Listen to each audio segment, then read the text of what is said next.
So I just got back from my trip and I see a lot of questions on the channel, a lot of questions on X as well about Nxra, Casper, and even XDC. And we are going to be talking about all three in this video. So with that being said, welcome to the channel, everyone. My name is Nick. For those that are new to the channel, hopefully by the end of this video, you do become a subscriber. And also, if you guys are not in the free Discord, you guys need to join the free Discord as well, down in the description below.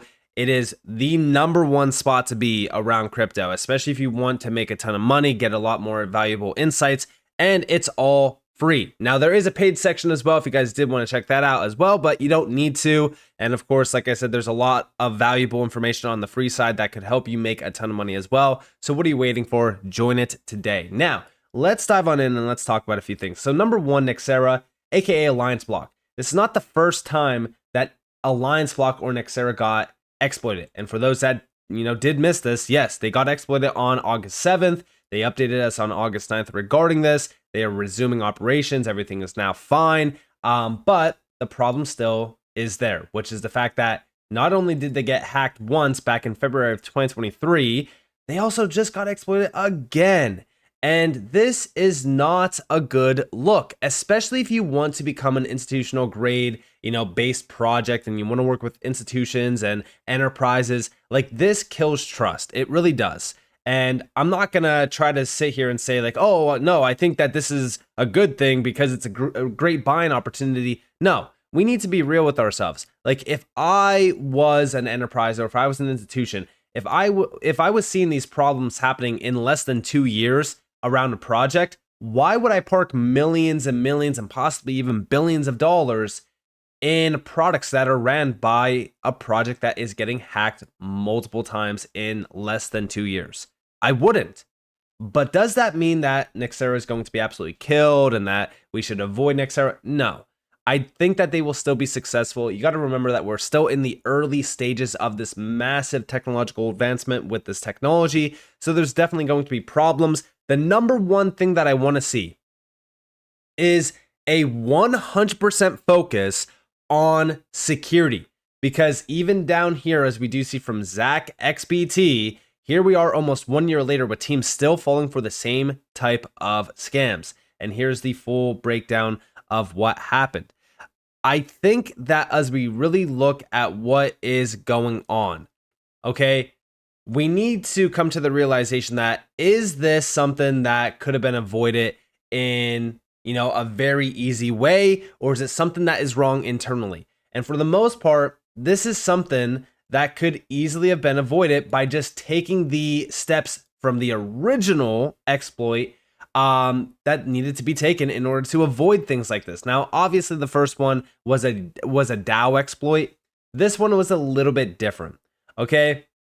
But it is still an exploit that is very similar to the first time that should not be happening, especially in this space where the technology is touted as being extremely highly secure. It's, immutable. Like, if we really want to be taken seriously, these types of events should 100% be avoided. Yes, it's still early phases. Yes, I still believe that Nxra is going to be successful, but this definitely does put a damper on the overall project. It puts a damper on the reputation around the project, and it does suck, especially for investors. Now, full transparency, Nxra is about 3% of my portfolio, so it didn't hurt me much, but I do know a lot of people out there that are holding 10, 20% plus in their portfolio, and this does suck to see. It hurts, especially after having such a tremendous move back in 2023 into 2024, because guys, we went from literally sub 5 cents to roughly almost 30 some cents, and it looked like Alliance Block or Nxra was doing very good, and then all of a sudden the downtrend in the market happened, and then we get hit with the death blow, which is of course an exploit. So it definitely slows things down. It hurts, but I do believe that they will bounce back. I think that Nxra will still continue to be strong. It's just going to take a lot more effort and a lot more trust building to get to that point that it was at previously and even back in March of this year. Now, next up on the list is Casper. So a lot of people have been asking me about Casper because it's been making all-time lows against Bitcoin. And also, Casper is a very similar project in the sense that this also did get exploited recently. A lot of these exploits are happening during the worst times in the market, killing complete sentiment. Everyone is saying like, that's it, it's dead, it's doomed.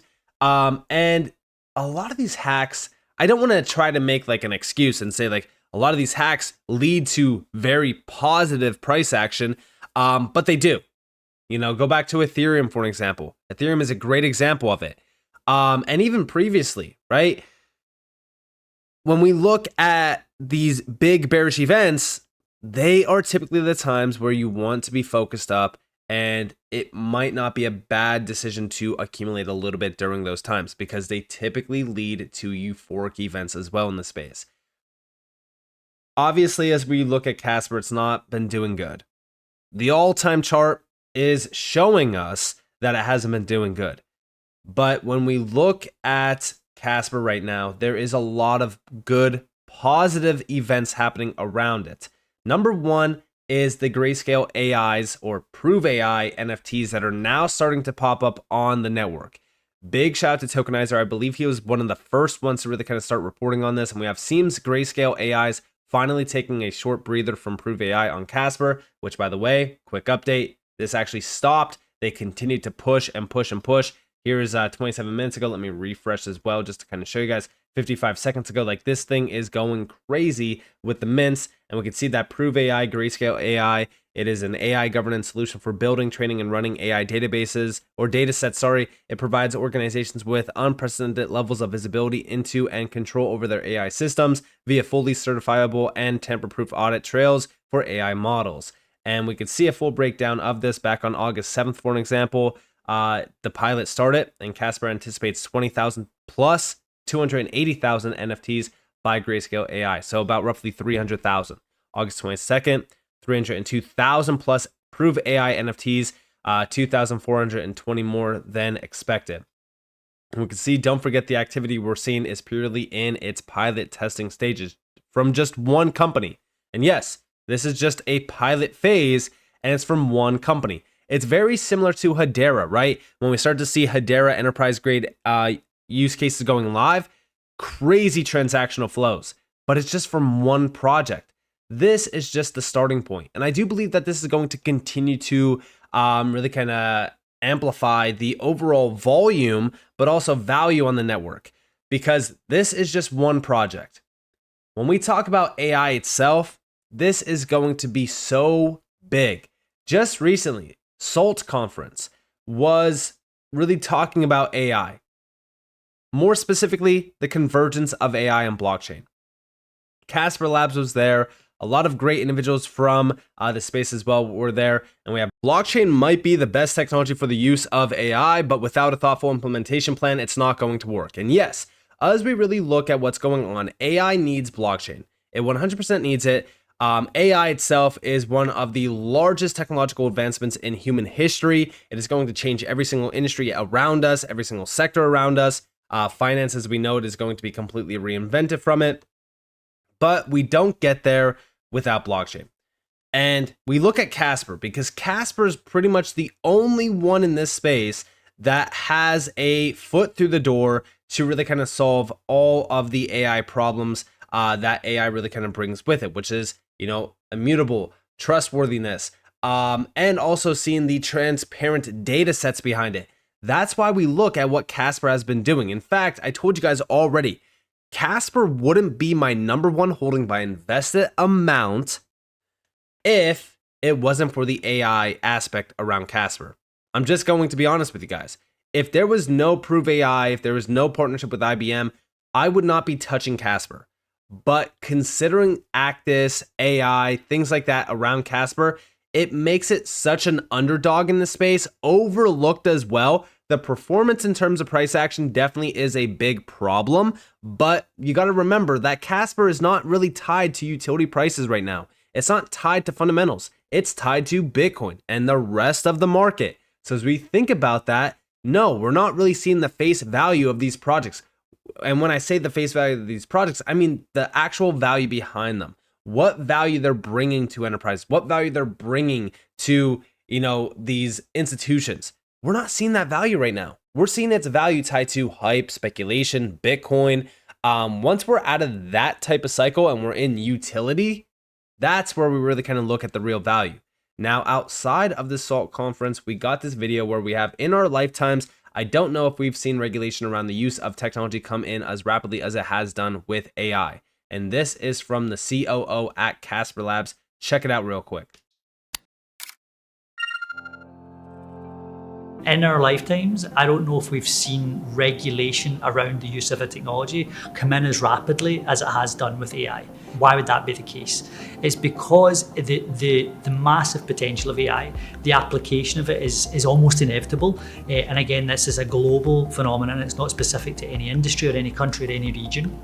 But because of the power of it, and just like any technology, it could be applied, for incredibly positive reasons, but it could also be applied in dangerous circumstances. So I think governments, regulators, people around the world recognised that they needed to ensure that AI was applied in a safe manner. And so what that's translating to, of course, is legislation around the world. So one of the most prominent ones, of course, is the EU AI Act, which has various guidelines around the use of AI within the European Union. For any global company, whether they're headquartered in the EU or not, that means that they're going to have to think about those standards and apply and actually comply to them in order to operate in the European Union, which is, of course, is one of the largest markets in the world.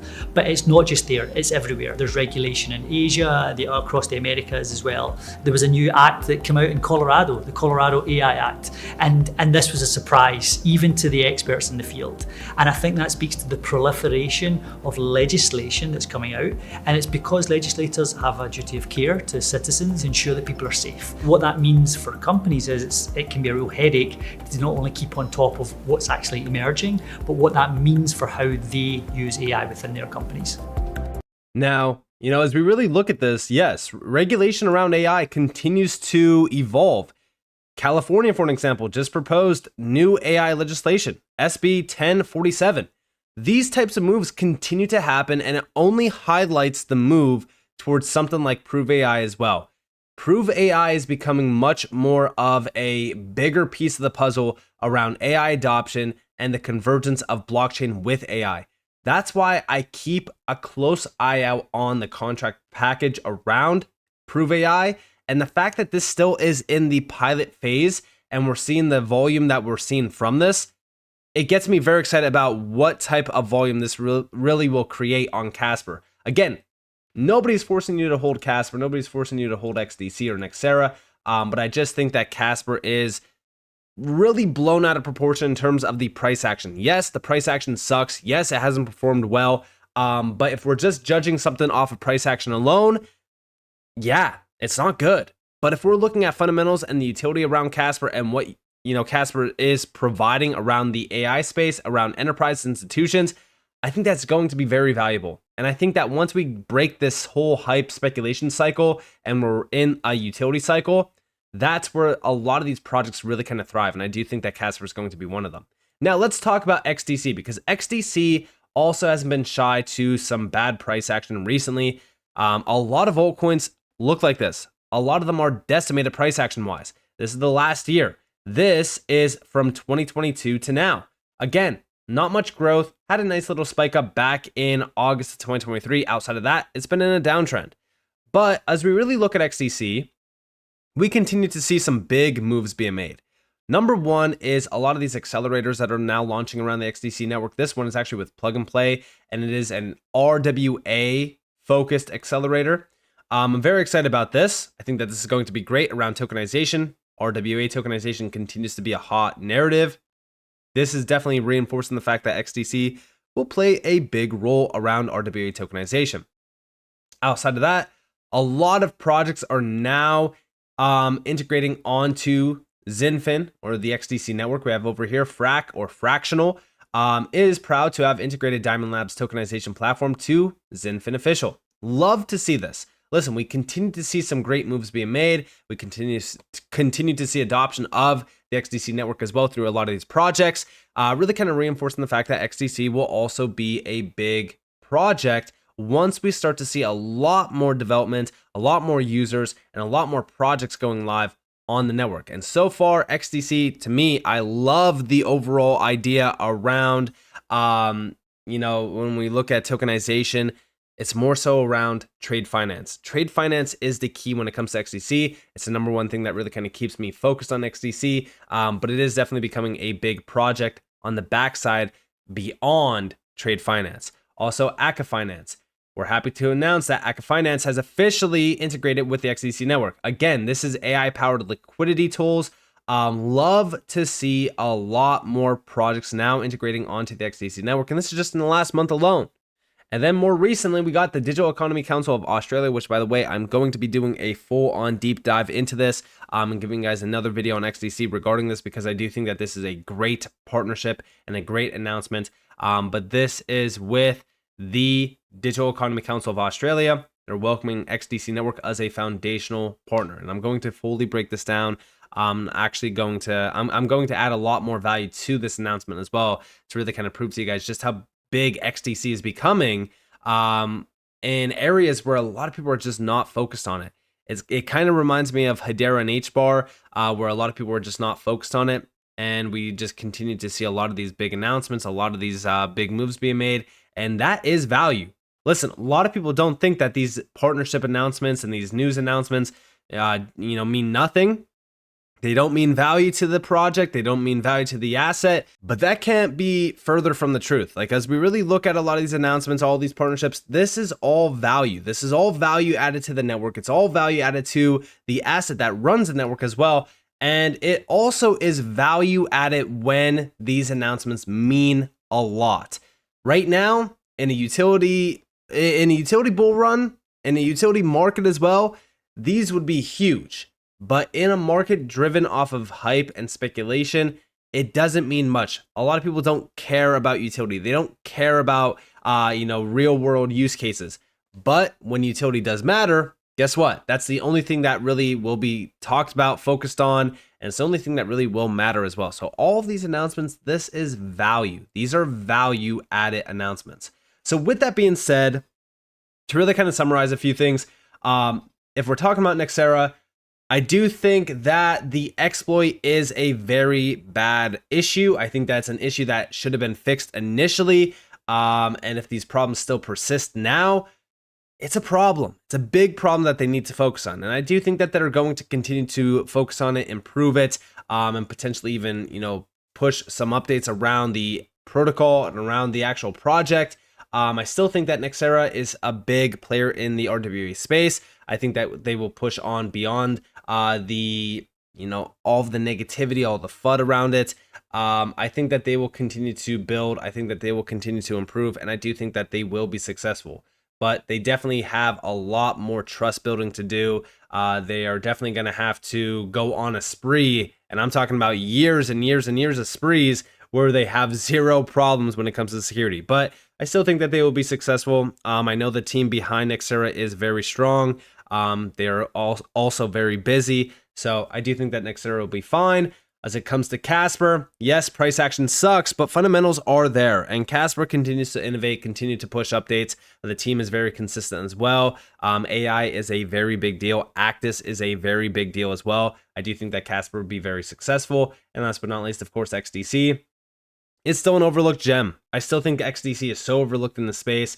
And a lot of these altcoins, guys, the price chart, the price action, it's killed because of the stage that we are in around this cycle. Nobody cares about crypto. Let's just be honest. Nobody's talking about crypto. And if anyone is talking about crypto, they've been around the space for a while. So they have been involved in this space for a while. Right now, the herd does not care about crypto. They're not focused on crypto. And that's why the space really is not as hyped up right now. There's not a lot of, there's not a lot of big announcements happening. There's not a lot of big price action movements happening. It's kind of a boring stage of the market. And I think that we need to appreciate these types of stages in this market as well, because the hard part is focusing on the price chart, knowing when to sell, knowing when to take profits, because guess what? A lot of people just completely ignore that stage of the market. They only focus on the price action and they want it to go higher and higher and higher. They don't know what to do at that point. And it typically leads to us going into a bear market and a lot of people becoming exit liquidity. So take this boring stage of the market for what it is. A boring stage of the market where you don't really have to focus on anything. You don't really have to do much. Don't take it for granted. So with that being said, I hope you guys enjoyed this video. If you guys did, definitely leave a like, subscribe, turn notifications on because more free content. You guys are more than welcome to follow me on Twitter and join the free Discord down in the description below. And with that being said, guys, it's been Nick. Thanks for watching. Peace out.